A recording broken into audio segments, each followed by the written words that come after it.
दोस्तों, आपके आसपास भी कुछ ऐसे लोग होंगे जो आपसे ईर्ष्या रखते होंगे, है ना? और आप चाहे न चाहे कभी न कभी उनसे परेशान हो जाते हैं, क्योंकि वो बेवजह आपके रास्ते को रोकने की कोशिश करते हैं, आप पे इल्जाम लगाते हैं या फिर आपकी आलोचना करते रहते हैं। तो ये तो समझ में आता है कि आलोचना वही करते हैं जो खुद कुंठित होते हैं, जिन्हें खुद करने के लिए कुछ भी नहीं होता। मैं Sarita Bhalothia my life my choice पर आपका हार्दिक स्वागत करती हूँ।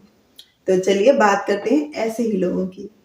ये नाली में फंसे कचरे की तरह ही आपकी लाइफ को निगेटिविटी से भर सकते हैं, क्योंकि इनके अपने पास कुछ सोचने के लिए खास होता ही नहीं है, या फिर शायद सोचने का तरीका सही नहीं होता। इन्हें हर इंसान में कमियां निकालने की आदत होती है। ईर्ष्यालु किस्म के लोग हमेशा ही एक ऐसे दौर से, या कह सकते हैं ऐसी मानसिकता से गुजर रहे होते हैं जहां वो एक तरह से बंद कमरे में कैद होते हैं, और वो अंधेरा उन्हें इतना पसंद होता है कि वो उससे निकलना ही नहीं चाहते। एक छोटी सी स्टोरी से इसे जानने की कोशिश करते हैं कि एक कुत्ता था, वो बहुत तरह से आवाजें निकाल रहा था, कभी रोने की, कभी घिघियाने की, कभी जैसे पीड़ा में एकदम परेशान हो जाते हैं ऐसी आवाजें निकाल रहा था।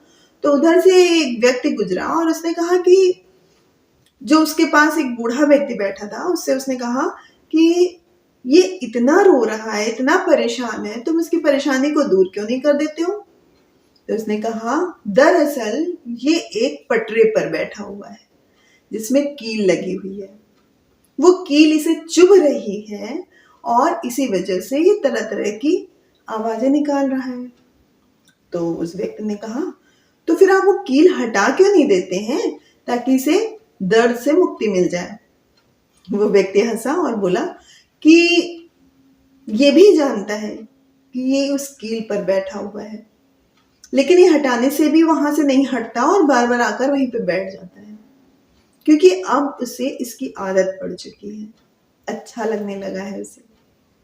इसी तरह से जो ईर्ष्यालु लोग होते हैं, जो निगेटिव माइंड के लोग होते हैं, उनके साथ भी है। वो अपने उस कुविचारों में इतना फंस चुके होते हैं कि वो उससे निकलना ही नहीं चाहते। उन्हें वो दायरा, वो लोग, वो परिस्थितियां, सब कुछ बहुत अच्छी लगने लगती है, भले ही उन्हें उस बात से शिकायत भी हो। उन्हें हमेशा शिकायत बनी रहती है कि काश मेरे साथ ऐसा होता तो मैं भी कुछ बन जाता, मुझे ये अपॉर्चुनिटी मिली होती तो मेरा भी कुछ नाम हो जाता। लेकिन वो ये नहीं जानते कि उनके पास सब कुछ है, वो भी सब कुछ कर सकते हैं, लेकिन उन्हें बस कंप्लेन करनी है। और कंप्लेन करते करते उन्हें कब दूसरों के मामले में टांग अड़ाने की आदत पड़ जाती है, इसकी भी उन्हें जानकारी नहीं होती। तो ऐसे लोगों को मुझे लगता है सुधारने से बेहतर है कि हम उनसे एक दूरी बनाकर रखें, और ये कोशिश करें कि हम उनके बारे में सोचे भी मत, क्योंकि कभी कभी हम जैसा सोचते हैं या जिसके बारे में सोचते हैं, हम वैसे ही बन जाते हैं। इसलिए सिर्फ हमें अपने काम के बारे में सोचना चाहिए, अपने बारे में सोचना चाहिए, अपनी खुशियों के बारे में सोचना चाहिए, अपने परिवार के बारे में सोचना चाहिए, अपने लोगों के बारे में सोचना चाहिए।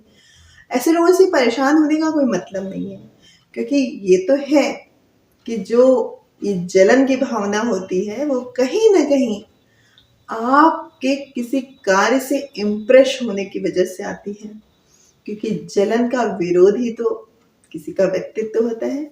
किसी में कोई अच्छाई होती है तभी तो जलन पैदा होती है। तो पहले तो आप ये समझ लीजिए कि आप बहुत खुश नसीब हैं कि कोई आपसे जलता है। कोई आपसे जलता है इसका मतलब आप तरक्की पर हैं। तो परेशान होने जैसी कोई बात नहीं है। बस ऐसे लोगों से दूरी बनाकर अपने काम में अपने आप को व्यस्त रखिए, और इसी तरह अपने जीवन को नई दिशाएं दीजिए, नई गति दीजिए। व्यस्त रहिए, मस्त रहिए।